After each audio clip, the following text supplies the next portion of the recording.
Welcome friends, welcome to India சமையல். இன்றைக்கி வீடியோவில் குழந்தைகளுக்கு ரொம்ப பிடித்த பீஸா வீட்லேயே எப்படி பண்ணலான்னு சொல்லி பார்க்கலாம். மைக்ரோவன் இல்லாமல் வெறும் தவாவில் வச்சு உங்களுக்கு ஈஸியாக நான் செஞ்சு காமிக்கிறேன். நம்ம சேனலை ஃபஸ்ட் டைம் பார்க்குறதா இருந்தால் சப்ஸ்கிரைப் பண்ணி வச்சுக்கோங்க, ஃப்ரெண்ட்ஸுகளுக்கெல்லாம் ஷேர் பண்ணுங்கள். இப்போ ஒரு மிக்சிங் பவுலில் ஒரு 150 கிராம் மைதா மாவு எடுத்துக்கோங்க. 4 டீஸ்பூன் அளவுக்கு தயிர் சேர்த்துக்கலாம். ரொம்பவும் புளிப்பில்லாத தயிராக சேர்த்துக்கோங்க. கிட்டத்தட்ட 1/4 கப் அளவுக்கு இருக்கும். பேக்கிங் பவுடர் 1 டீஸ்பூன் அளவுக்கு சேர்த்துக்கலாம். தேவையான அளவு உப்பு சேர்த்துக்கோங்க. 1 டீஸ்பூன் அளவுக்கு எண்ணெய் சேர்த்துக்கலாம்.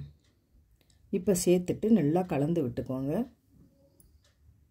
நம்ம தயிர்லேருந்து நல்லா தண்ணி விடும். நல்லா பார்த்துட்டு கொஞ்சம் கொஞ்சமாக தண்ணி சேர்த்துக்கோங்க.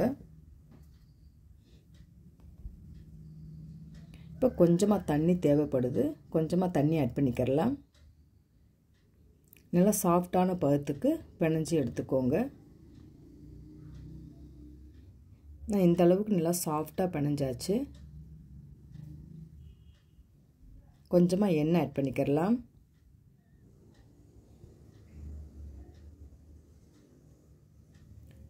இப்போ இந்த அளவுக்கு நல்லா பிணைஞ்சி வச்சுக்கோங்க.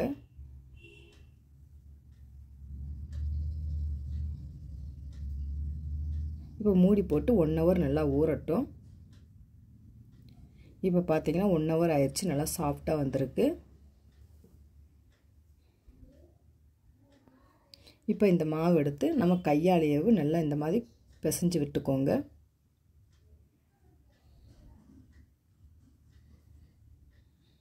நம்ம பீஸாவுக்கு இந்த அளவுக்கு நல்லா அமுத்தி விட்டுக்கோங்க. ரொம்பவும் போல்டாக இருக்கக்கூடாது, ரொம்பவும் தின்னாக இருக்கக்கூடாது. இப்போ இந்த அளவுக்கு இருந்தால் போதும். இந்த மாதிரி தட்டி எடுத்துக்கோங்க.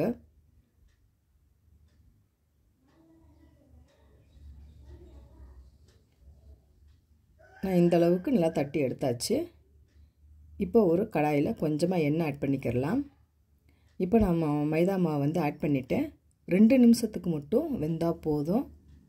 இப்போ இந்த அளவுக்கு வெந்துருச்சு. இப்போ திருப்பி போட்டுடலாம். இப்போ திருப்பி போட்டுட்டு ஸ்டவ்வை நீங்கள் ஆஃப் பண்ணிடணும்.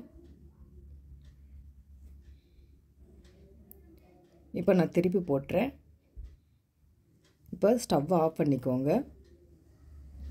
இப்போ ஸ்டவ்வில் இருந்து நம்ம வெளியே எடுத்துருங்க. எடுத்துட்டு நான் பீஸா சாஸ் சேர்த்துருக்கேன்.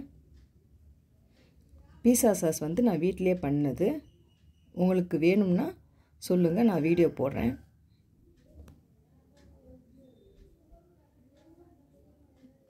பீஸா சாஸை தேவையான அளவுக்கு ஆட் பண்ணிக்கோங்க. பன்னீரை நான் குட்டி குட்டி பன்னீராக இந்த மாதிரி கட் பண்ணி அதோடையே சேர்த்துடலாம். நீங்கள் வெளியே வச்சு தான் செய்யணும், ஸ்டவ்வில் வச்சு செஞ்சிடாதீங்க.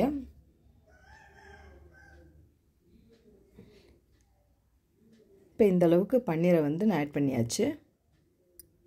நான் க்ரீன் கலர் அளவுக்கு குடமிளகாவை இந்த அளவுக்கு ஸ்லைஸாக கட் பண்ணி சேர்த்துருக்கேன்.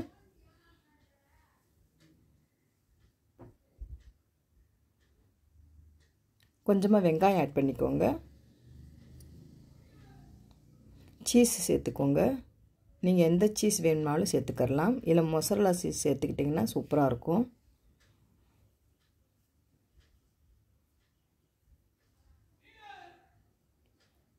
கொஞ்சமாக சில்லி ஃப்ளேக்ஸ் சேர்த்துக்கலாம்.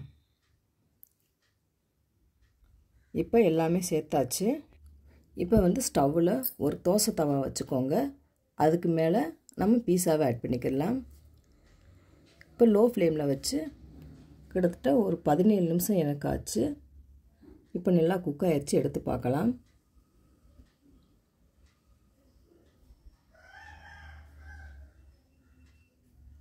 இப்போ சைடில் நான் எடுத்து காமிக்கிறேன். இப்போ பாருங்கள், நல்லா கோல்டன் ப்ரௌனுக்கு வந்திருக்கு. சூப்பராக வெந்துருச்சு. நீங்கள் லோ ஃப்ளேமில் வச்சு வேக வச்சு எடுத்துக்கிட்டிங்கன்னா சூப்பராக வந்துடும். இப்போ எடுத்து வேற ஒரு பவுலில் மாற்றிக்கிடலாம்.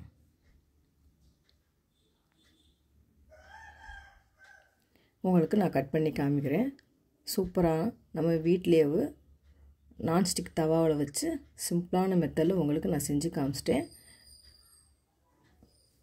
நீங்களும் இந்த மாதிரி ட்ரை பண்ணி பாருங்கள் ஃப்ரெண்ட்ஸ். ட்ரை பண்ணி பார்த்துட்டு கமெண்ட் பண்ணுங்கள். உங்களுக்கு இந்த வீடியோ பிடிச்சிருச்சுன்னா லைக் பண்ணுங்கள், ஷேர் பண்ணுங்கள், கமெண்ட் பண்ணுங்கள். உங்களை நான் வேறோட சந்திக்கிறேன்.